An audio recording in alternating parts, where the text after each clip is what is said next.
expression. Eventually, you gotta eat the shit you're shoveling, or you get hit with the shit you're shoveling. Something like that, I guess. I don't know exactly what it is. Well, that kind of just happened, except the shit I shoveled wasn't anything vindictive or meant to hurt anybody. It was to educate, prepare, possibly avoid one of my students hitting a deer when they become a truck driver, especially at night. I used to say to them, it's not a matter of when, I'm sorry, not a matter of if, but a matter of when. It's not if you're gonna hit a deer, it's when you're gonna hit a deer. Statistically, it's the truth. If you're an over-the-road trucker, you are going to have to hit one of these things one day. Well, maybe multiple. But when it actually happens to you, there's nothing that you can really do to prepare for it.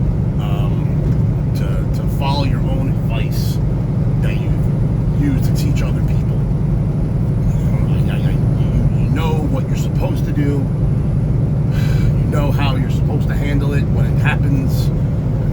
I've relayed this to every one of my students that I've taught. And yet, when coming to face it, completely did the opposite of what I told them to do.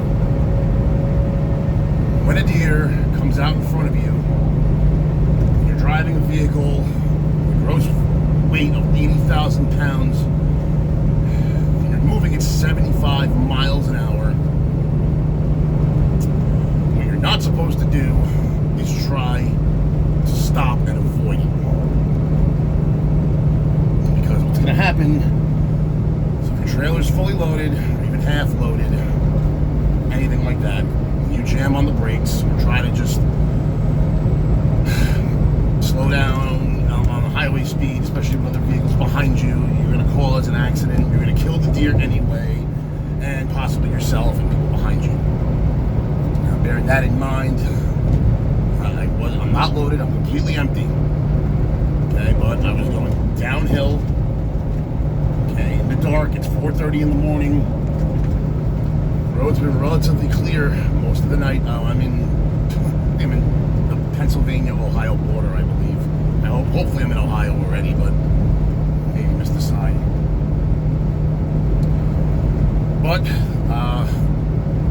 being an instructor for years and teaching multiple people how to drive one of these tractor trailers, giving them tips and hints that I've learned from being out in the field and talking to other professional drivers, and research. All I've ever tried to do is pass on things that are going to help. And yet, how can I expect any one of them to follow that advice? I myself not even forgot.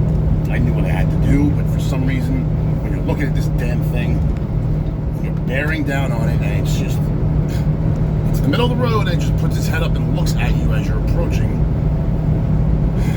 Blow your horn, flash your lights, do whatever you want, nothing's gonna make this fucking thing move out of the way until you hit it.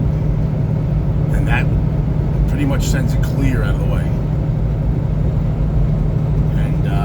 I've never done that before. The only time I've ever even hit a deer in my life was on a side street with my own car, and it wasn't even hard hit. Damn thing freaking came out of a driveway and fucking headbutted my fender while I was going 15 miles an hour. It didn't kill it, didn't even hurt it. Just knocked itself silly for a second, got up and ran away. Dented the shit out of my fender and my door, but other than that, nothing. What just happened now, I have seen the remnants, I have seen the aftermath, I have seen video, I guess. Nothing can prepare you or is relatable to when it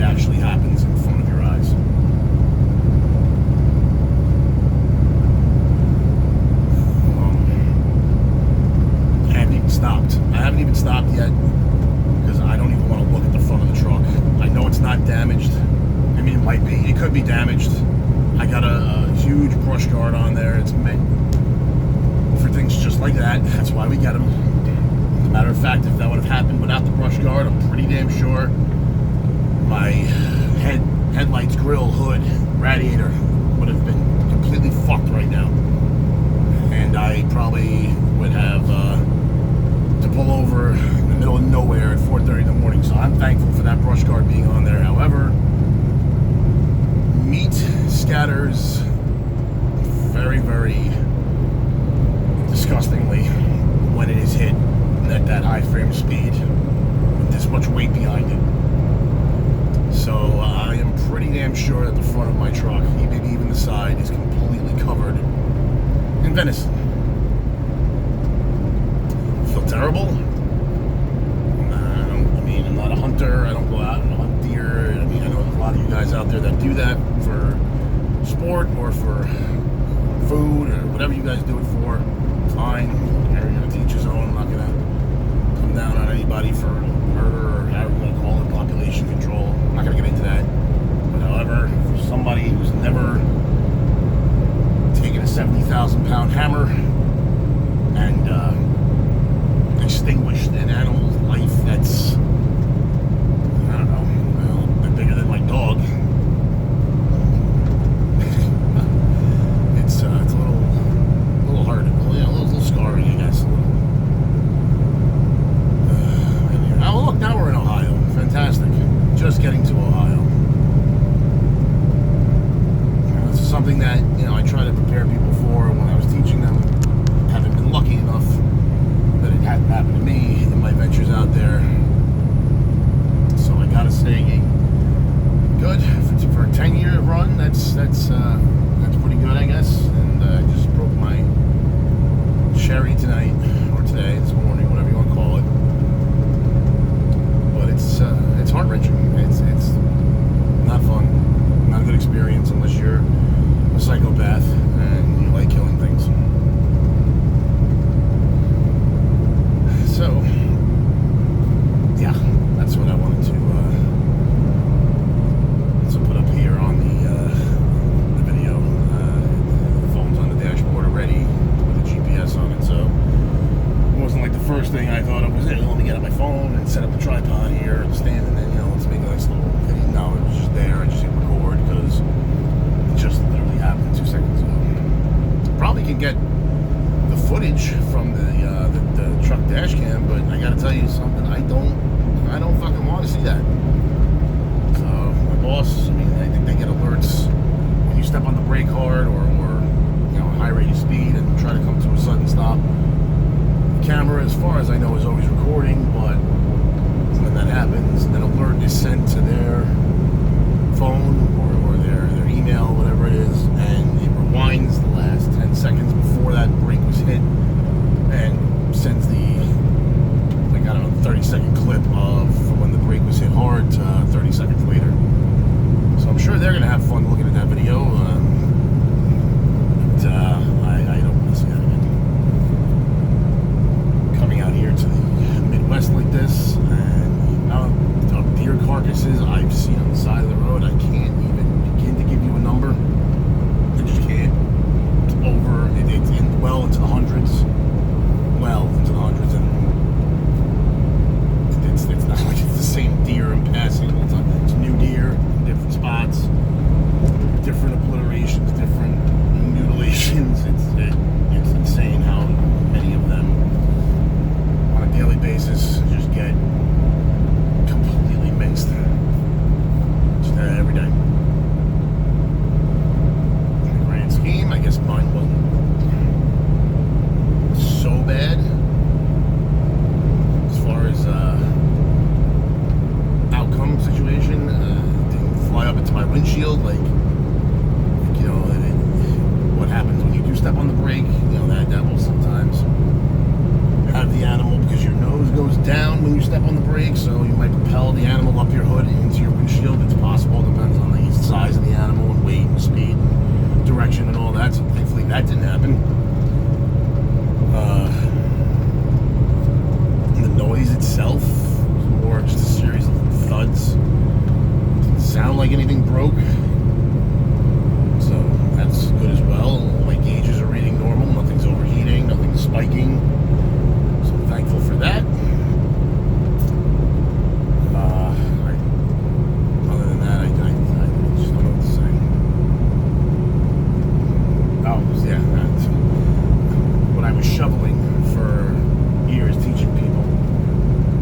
supposed to do in the event of a deer coming and jumping out in front of you while you're driving.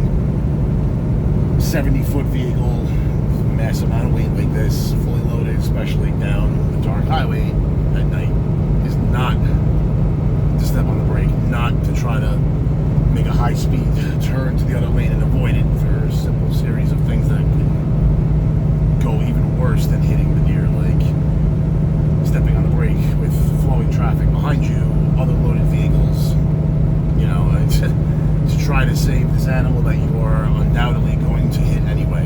There's no way you can stop one of these tractor trailers when you're carrying full weight like that, going, you know, 50, 60, 70 miles an hour. Most of you know, my students know that the length of feet or distance that you need to stop this thing at that speed, at that weight, is the size of a football field, the length of a football field. It will take you to actually come to a stop. So basically, you will not successfully stop and not hit this animal. You're going to hit it anyway. If you try to swerve at that rate of speed, especially reaction time, if you're not clearing the mirrors fast enough to try and move out of the way of this thing, you could potentially steer right into one of your fellow truckers that are, you know, just in your blind spot or next to you or a little bit behind you, you know what I mean? And obviously you're not going to have time to signal. So that's a potential danger. You could also severely lose control of the truck. Just trying to do a evasive move like a fighter jet at that speed and that weight. So you can, like I said, definitely hit this animal anyway, either with your tail or your nose, depending on how you try and swing. But you could also potentially kill yourself and other people behind you. So then you don't do that either. What you're supposed to do, as sick as it sounds, is when you see a deer out in front of you and you're moving that fast and that much weight, you're supposed to speed up if it's possible. If you're already maxed out or your truck is governed and you're going as fast as you already can, obviously you can't speed up, but it's hoped that by speeding up, you'll do less damage to the vehicle. You will scatter the body off the road, so it'll be less of a danger